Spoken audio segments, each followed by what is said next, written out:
BTC second semester में हमारा विषय चल रहा है सामाजिक अध्ययन। और सामाजिक अध्ययन में हमारा चैप्टर चल रहा है दिल्ली सल्तनत। तो दिल्ली सल्तनत में बहुत से सारे टॉपिकों पर, बहुत से सारे वंशों पर चर्चा हो चुकी है। आज का हमारा जो वंश है वह लोधी वंश है। पिछले वीडियो में आप जरूर देखें सैयद वंश से संबंधित बहुत से सारे टॉपिकों पर चर्चा की गई है। तो सैयद वंश को आप जरूर देखें। तो आइए आज शुरू करते हैं। अब शुरू करते हैं लोधी वंश। तो लोधी वंश का जो शासन काल माना जाता है वो 1451 ईस्वी से लेकर के 1489 ईस्वी तक माना जाता है। यानी लोधी वंश का जो शासन काल माना जाता है 1451 ईस्वी से लेकर के 1489 ईस्वी तक माना जाता है। और इस वंश में 3 शासक हुए। इस वंश में 3 शासक हुए और 3 शासक वे पहला शासक बहलोल लोधी था। जो पहला शासक है वो है बहलोल लोधी। पहला शासक कौन है? बहलोल लोधी है। और इसका शासन काल 1451 ईस्वी से लेकर के 1489 ईस्वी तक चलता है। बहलोल लोधी का शासनकाल 1451 ईस्वी से लेकर के 1489 ईस्वी तक चलता है। बहलोल लोधी ने प्रथम अफगान राज्य की स्थापना की थी। बहलोल लोधी ने प्रथम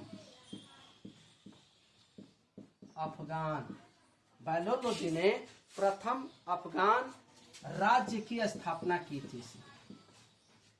प्रथम अफगान राज्य की स्थापना किसने की थी? तो बहलोल लोधी ने किया था।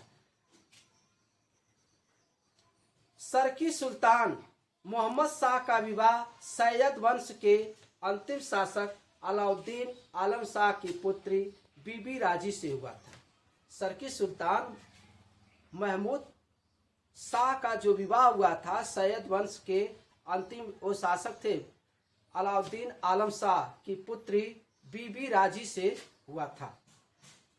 बहलोल और महमूद शाह की सेना के बीच पानीपत के निकट नरेला नामक युद्ध पर हुआ था। कहां पर?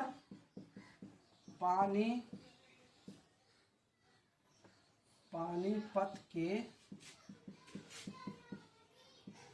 निकट नरेला नामक स्थान पर यह युद्ध हुआ था। कहां पर? नरेला नामक स्थान पर युद्ध हुआ था। बहलोल लोधी एक साधारण व्यक्ति था। बहलोल लोधी क्या था?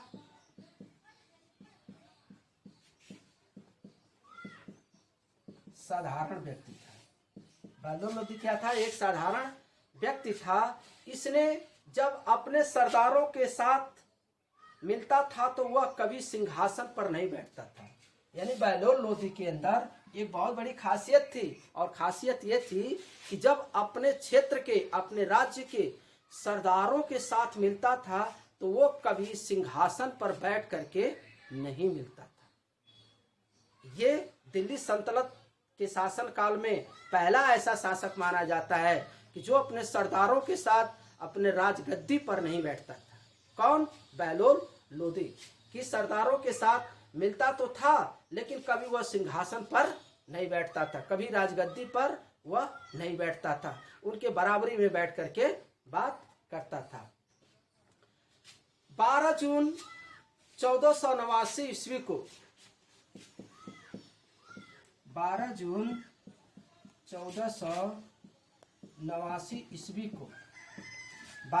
1489 ईस्वी को मिलावली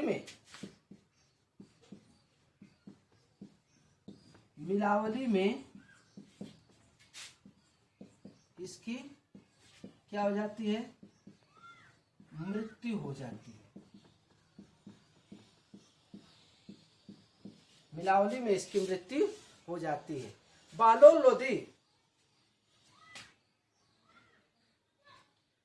लोधी जौनपुर राज्य का दिल्ली सल्तनत में विलय कर, बहलोल लोधी जो था जौनपुर राज्य का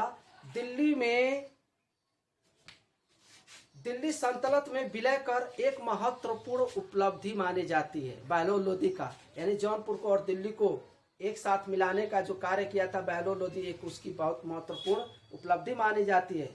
बहलोल लोदी दिल्ली सल्तनत के सभी शासकों सर्वाधिक समय तक शासन किया था। बहलोल लोदी दिल्ली सल्तनत में सभी शासकों की अगर बात करें तो बहलोल लोदी सबसे अधिक समय तक इसने शासन किया हुआ था। दिल्ली सल्तनत पर शासन करने वाला यह प्रथम अफगान था। कौन? बहलोल लोदी दिल्ली सल्तनत पर, बहलोल लोदी दिल्ली सल्तनत पर, बहलोल लोदी दिल्ली सल्तनत पर सर्वाधिक समय तक शासन किया था। सर्वाधिक समय तक शासन किया था और लगभग यही बताया जाता है कि इसने लगभग 38 वर्ष तक शासन किया था। बहलोल लोदी ने दिल्ली सल्तनत पर लगभग 38 वर्ष तक इसने शासन किया हुआ था। यह प्रथम अफगान वंश का था। यह प्रथम यानी दिल्ली पर शासन जो किया था, यह प्रथम अफगान वंश का शासक था। इसने बहलोल लोदी ने बहलोल सिक्के भी चला है। बहलोल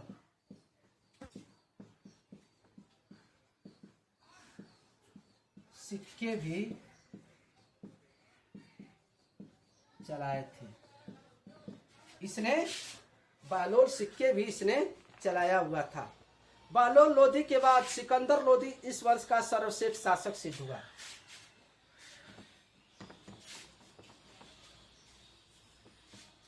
बहलोल लोदी के बाद सिकंदर लोदी था जो इस वंश का सबसे सर्वश्रेष्ठ शासक सिद्ध हुआ था। इसका शासनकाल यानी सिकंदर लोदी का शासनकाल,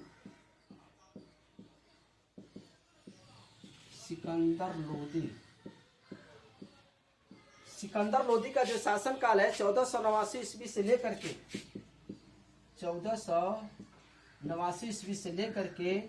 1517 ईस्वी तक माना जाता है। 1517 ईस्वी तक माना जाता है। किसका? सिकंदर लोदी का शासनकाल। सिकंदर लोदी ने भूमि मापन हेतु गज ए सिकंदरी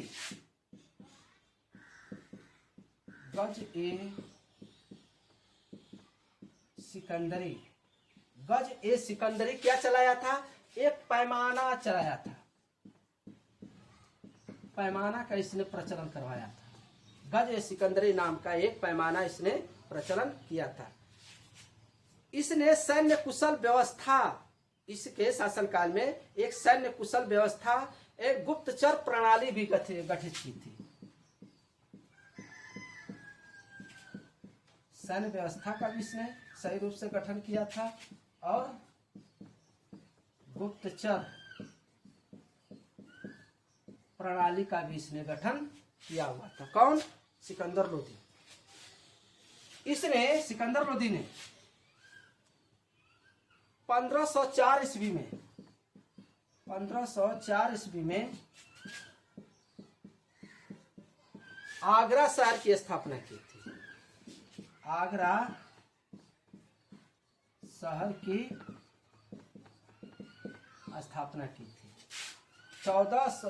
1504 ईस्वी में इसने आगरा शहर की स्थापना की थी और 1506 ईस्वी में इसने आगरा ही को अपनी क्या बनाया?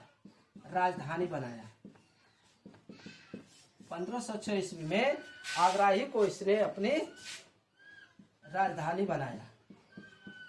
आगरा ही को अपनी राजधानी भी बनाया। सिकंदर लोदी गुलरुखी के उपनाम से फारसी में कविताएं लिखता था। इसमें गुलरुखी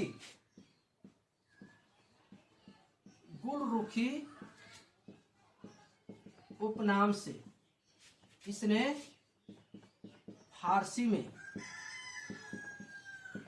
कविता लिखता था। क्या कविताएं लिखता था? गुलरुखी उपनाम से फारसी में ये कविता भी लिखता था।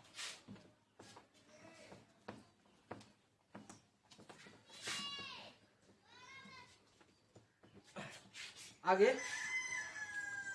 इसने कुतुब मीनार का भी मरम्मत करवाई। सिकंदर लोदी ने किसका?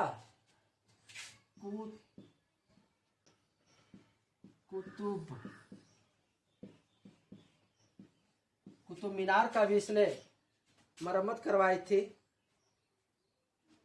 सिकंदर लोदी ने।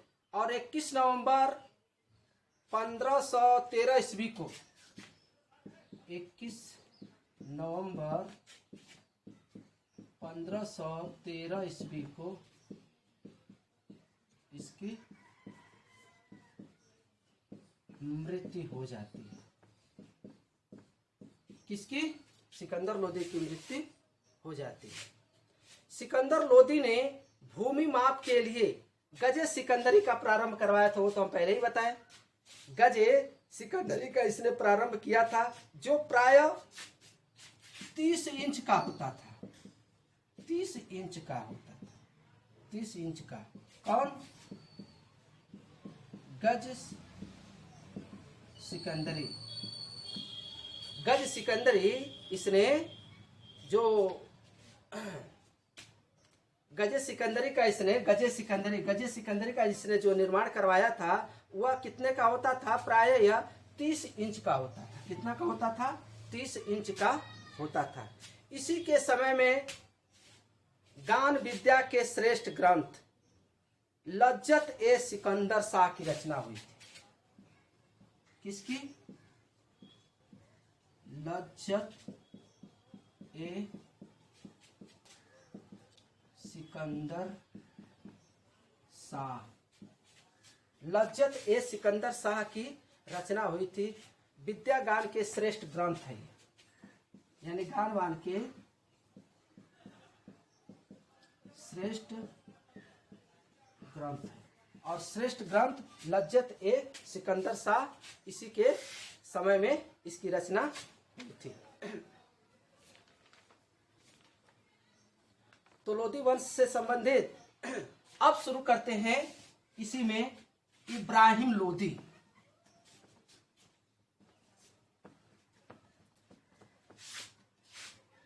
लोदी वंश से संबंधित है इब्राहिम लोदी। और इब्राहिम लोदी का शासनकाल 1517 ईस्वी से लेकर के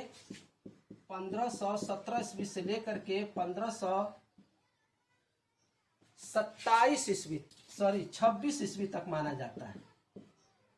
1517 ईस्वी से लेकर के 1517 ईस्वी से लेकर के 1526 ईस्वी तक इब्राहिम लोदी का शासनकाल माना जाता है। सिकंदर लोदी के बाद इब्राहिम लोदी 22 नवंबर, और ये इब्राहिम लोदी 22 नवंबर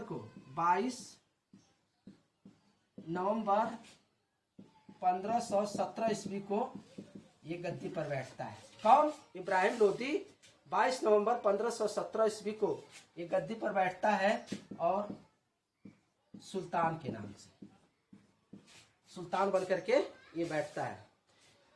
यह लोदी वंश का अंतिम शासक था।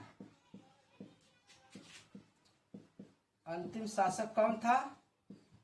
लोदी वंश का अंतिम शासक इब्राहिम लोदी था। लोदी वंश का अंतिम शासक इब्राहिम लोदी था। और बाबर और इब्राहिम लोदी के बीच पानीपत का प्रथम युद्ध हुआ था। पानीपत का प्रथम युद्ध किसके किसके बीच हुआ था? बाबर और इब्राहिम लोदी के बीच। बाबर और इब्राहिम लोदी के बीच हुआ था। और कब हुआ था? ये हुआ था 21 अप्रैल 1526 ईस्वी को। पानीपत का प्रथम युद्ध किनके किनके बीच हुआ था? तो बाबर और इब्राहिम लोदी के बीच हुआ था और 21 अप्रैल 1526 ईस्वी को हुआ था, जिसमें इब्राहिम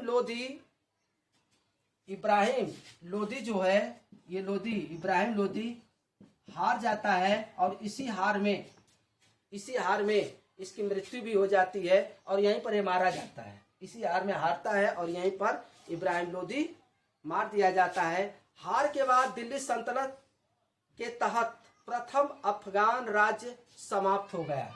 यानी अफगान राज्य की जो स्थापना का श्रेय लोदी वंश में दिया जाता है, यह प्रथम अफगान राज्य समाप्त के कगार पर चली जाती है। यह दिल्ली सल्तनत का अंतिम शासक भी था। इब्राहिम लोदी दिल्ली सल्तनत का यह अंतिम शासक भी था। दिल्ली सल्तनत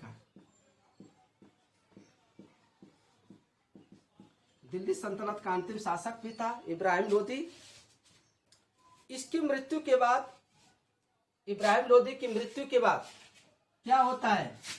इब्राहिम लोदी की मृत्यु के बाद जो शासन होता है वह किसके हाथों में चली जाती है? तो वह मुगलों के हाथों में चली जाती है।